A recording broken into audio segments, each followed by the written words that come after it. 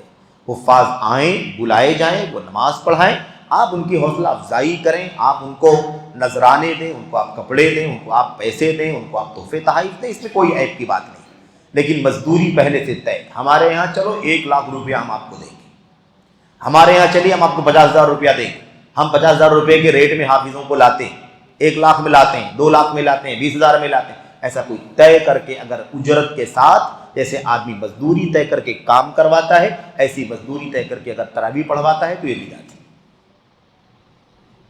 خلط ملط نہیں ہونا چاہیے۔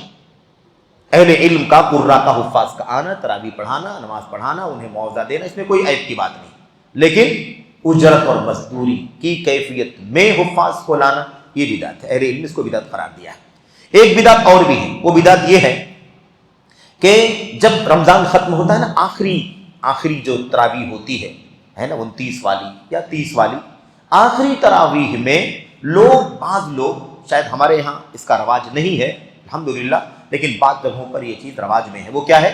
وہ اس آخری رات میں جو تراویح پڑھتے ہیں نا، اس میں قرآن کریم کی سورتوں کو ایک طرف سے تلاوت نہیں کرتے، وہ یہ نظریہ بناتے ہیں، اپنی طرف سے بنا لیا، اسی کا نام بدعت ہے، کہ جو 14 سجدے ہیں قرآن کریم کے اندر، یا 15 سجدے ہیں، 14 یا 15 سجدے ہیں اختلاف کے ساتھ، ان سجدوں والی آیتوں کی خصوصی تلاوت کرتے ہیں، سجدوں والی آیتوں کی خصوصی تلاوت کرتے ہیں، یہ سوچتے ہیں کہ آخری رات ہے، یہ سجدہ زیادہ ہو جائے تو بہت اچھا ہے، سجدہ زیادہ ہو جائے تو بہت اچھا، یہ نظریہ بنا لیا، سراسر بدعت ہے۔ کیوں؟ اس لیے کہ آپ قرآن کی تلاوت کریں، سجدے والی آیت ہو تو بھی، نہ سجدے والی آیت ہو تو بھی، سجدے والی آیت آئے تو سجدہ کریں، نہ ہو تو کوئی بات نہیں ہے، لیکن یہ طے کرنا کہ نہیں آخری رات میں ہم ان سورتوں کی، ان آیتوں کی تلاوت کریں گے جن میں سجدے آئے ہوئے، یہ طریقہ کیا ہے؟ یہ طریقہ بدعت ہے، سلف صالحین کے ہاں ایسی کوئی تفصیل موجود نہیں ہے۔ اچھا، ایک بدعت اعتکاف سے متعلق ہے، 2-3 باتیں بچی ہیں، میں ختم کر رہا ہوں انشاءاللہ تبارک و تعالیٰ۔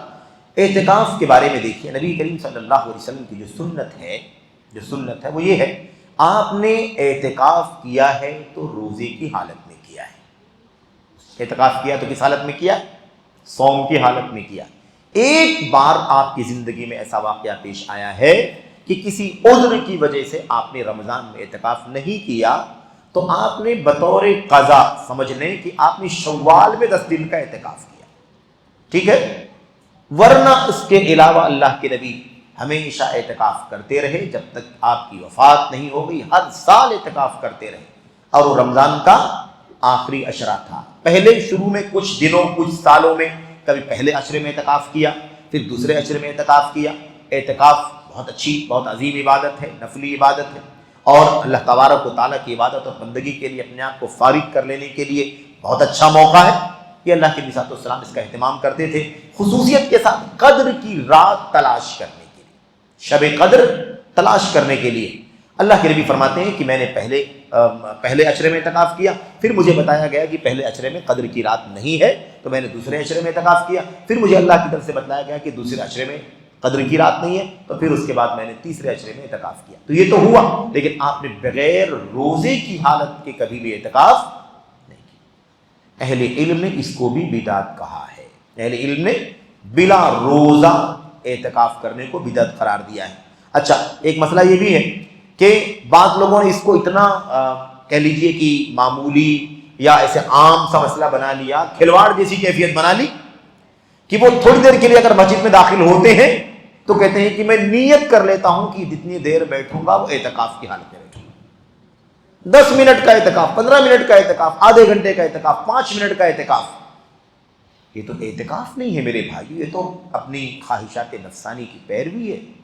اللہ کے نبی صلی اللہ علیہ وسلم نے کبھی ایسا اعتکاف کیا ہے اس طرح سے؟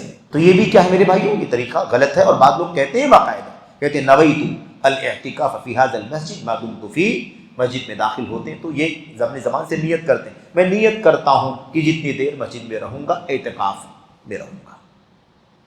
یہ ساری چیزیں دین اسلام کے خلاف ہیں، بدعت ہے۔ علامہ البانی رحمۃ اللہ علیہ نے قیام رمضان میں اس کو بدعت قرار دیا۔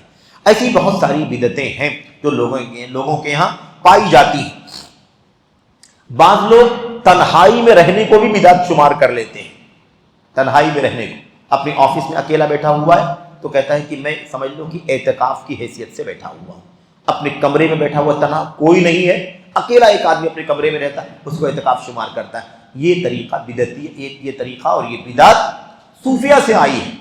صوفیہ خلوت کو، تنہائی کو اپنی مرضی کے مطابق عبادت کا نام دیا کرتے تھے، جو بہت سارے لوگوں کے یہاں عمل میں آ گئی ہے، رواج میں آ گئی ہے۔ تو بہرحال یہ چند باتیں ہیں، اور بھی بہت ساری باتیں ہیں۔ علامہ البانی رحمۃ اللہ علیہ نے اور ان سے پہلے بہت سارے علماء نے بدعات پر کتابیں لکھی ہیں، بدعات کی ڈکشنری، بدعات کا موجم ہے نا، اس میں بہت ساری ایسی بدعتیں اس لیے اکٹھا کی گئی ہیں تاکہ لوگوں کو پتہ چلے کہ اس عبادت میں یہ طریقہ غلط ہے، یہ طریقہ غلط ہے، یہ طریقہ بدعت کا ہے، سمجھ رہے ہیں؟ اور سعودی عرب کے چوٹی کے ایک بہت بڑے عالم ہیں، انہوں نے باقاعدہ ایک کتاب لکھی البدع الحولیہ، البدع الحولیہ، سالانہ بدعات۔ سالانہ بدعات کا مطلب یہ ہے کہ سال کے 12 مہینے جو ہیں ان مہینوں میں سے اکثر مہینوں میں کچھ نہ کچھ بدعتیں رائج ہیں۔ اس میں محرم کی بدعتیں، صفر کی بدعتیں، ربیع الاول کی بدعتیں ہے نا، ایسے ہی شعبان کی، رجب کی، رمضان کی، اور ایسے ہی ذی الحجہ کی، ذی القعدہ، بہت ساری مہینوں میں بدعتیں۔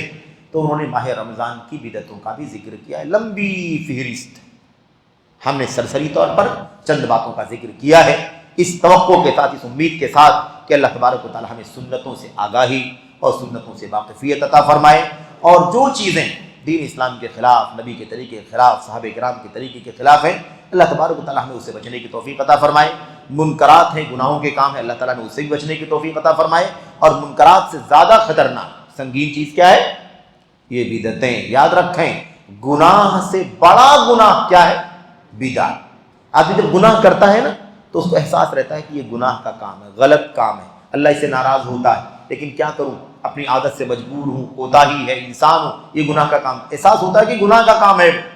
لیکن بدعت کی مشکل کیا ہے کہ بدعت کو آدمی گناہ نہیں سمجھتا، ثواب سمجھتا، نیکی سمجھتا، اجر کا کام سمجھتا ہے. اسی لیے گناہوں کے کام سے لوگ توبہ کر لیتے ہیں، لیکن بدعتوں سے عام طور پر لوگ توبہ نہیں کرتے. جب بدعت کو نیکی سمجھتے ہیں توبہ کیوں کریں گے؟ اسی لیے شیطان ابلیس جو ہے، ابلیس کسی کو گناہ میں مبتلا کر کے جتنا خوش ہوتا ہے اس سے کہیں زیادہ اس سے بدعت میں مبتلا کر کے خوش ہوتا ہے. سمجھ رہے ہیں؟ اس لیے سلف کہا کرتے تھے، اللہ کے نبی کی حدیث میں بھی بات آئی ہوئی ہے کہ البدعۃ احب الی ابلیس من المعصیہ. بدعت جو ہے وہ ابلیس کو گناہ کے کام سے زیادہ پیاری ہے، کیونکہ اس کو پتہ ہے کہ اس کام کو نیکی سمجھ رہا ہے، اس لیے وہ کرے گا، اور ظاہر سی بات ہے کہ اس کو ثواب نہیں ملے گا، اس کو کیا ملے گا؟ اس کو گناہ ملے گا. اللہ سے دعا کرتے ہیں کہ اللہ تعالیٰ مجھ کو آپ کو سنتوں پر استقامت کی توفیق عطا فرمائے. اللہ عز و جل ہمیں اور آپ کو سنتوں کی جستجو کرنے کی توفیق عطا فرمائے، تلاش کرنے کی توفیق عطا فرمائے. وہی راستہ جو اللہ کے نبی علیہ السلام نے ہمارے لیے، آپ کے لیے، قیامت تک آنے والوں کے لیے چھوڑا ہے، اور صحابہ کرام نے اس کا عملی نمونہ دنیا کے سامنے پیش کیا ہے. اللہ تعالیٰ ہمیں اور آپ کو اسی راہ پر چلنے کی توفیق عطا فرمائے. ہر نئی راہ سے، ہر نئے طریقے سے جو دین کے اندر ہے، عبادات میں، معاملات میں، اخلاق میں، عقائد میں، کسی بھی پہلو پر اللہ تعالیٰ ہمیں اور آپ کو ہر اس نئے راستے سے بچنے کی توفیق عطا فرمائے. اللہ تبارک و تعالیٰ ہماری جو عبادات ہیں ماہ رمضان میں اسے سنت کی روشنی میں ادا کرنے کی توفیق عطا فرمائے. بدعات سے اللہ تعالیٰ بچنے کی توفیق عطا فرمائے. جو عبادتیں اللہ عز و جل ہمیں کرنے کی توفیق دے رہا ہے، اور ہم اپنی کوشش سے جتنا بھی ہم نیک عمل کر پا رہے ہیں، اللہ تبارک و تعالیٰ اسے شرف قبولیت عطا فرمائے. اور جو بھی عمل ہم کر رہے ہیں وہ ٹوٹا پھوٹا ہے، کمزور ہے، کچا ہے، اللہ تبارک و تعالیٰ اسے اپنے فضل و کرم سے قبول فرما کر اس کا صلہ بدلہ دنیا میں آخرت میں عطا فرمائے. اور جو جنت کی بشارت ہے، مغفرت کی بشارت ہے، معافی کی بشارت ہے، اور ہماری اور آپ کی گردنوں کو جہنم سے آزاد کرنے کی خوشخبری دی ہے، اللہ تبارک و تعالیٰ ہمیں ان تمام بشارتوں کا، ہمیں ان تمام خوشخبریوں کا اہل بننے کی توفیق عطا فرمائے اور اس کا مستحق بننے کی توفیق عطا فرمائے. آمین رب العالمین. وصلی اللہ وسلم وبارک علی نبینا محمد وعلی آلہ وصحبہ اجمعین. والسلام علیکم ورحمۃ اللہ وبرکاتہ. اعتکاف کے بارے میں ہمارے بھائی مشرف صاحب ایک نقطے کی یاد دلا رہے ہیں کہ بہت ساری عورتوں سے یہ بات ہمیشہ آتی ہے کہ وہ اعتکاف کرنے کے بارے میں فکر مند ہوتی ہے. اعتکاف کے لیے فکر مند ہونا اچھی چیز ہے. اعتکاف نفلی عبادت ہے اور فضیلت ہے اس کی کہ اللہ کے نبی صلی اللہ علیہ وسلم نے اعتکاف کیا، اور آپ کی وفات کے بعد اللہ کے نبی صلی اللہ علیہ وسلم کی زوجات، ازواج مطہرات بھی اعتکاف کرتی رہیں. بہت اچھی چیز ہے، بہت بڑی نیکی ہے.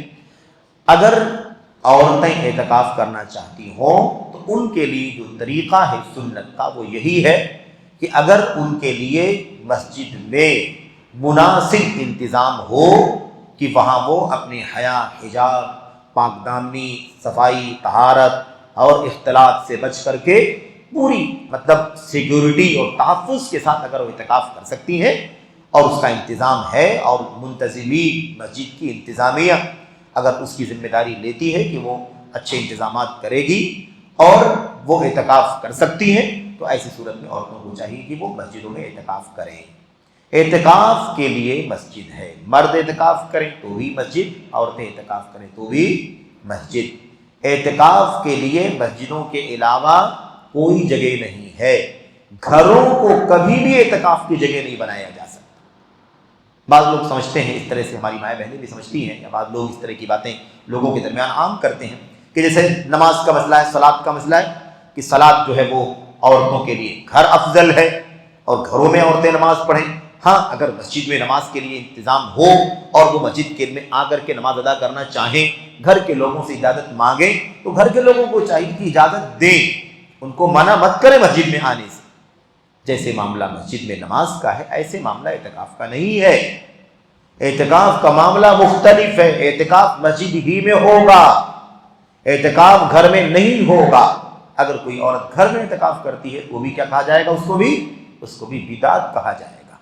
کیونکہ اعتکاف مسجد میں سنت ہے، اور ازواج مطہرات حضرت زینب اور حضرت ام سلمہ، میمونہ اور دیگر صحابیات نے جو اعتکاف کیا ہے وہ مسجد نبوی میں اعتکاف کیا ہے۔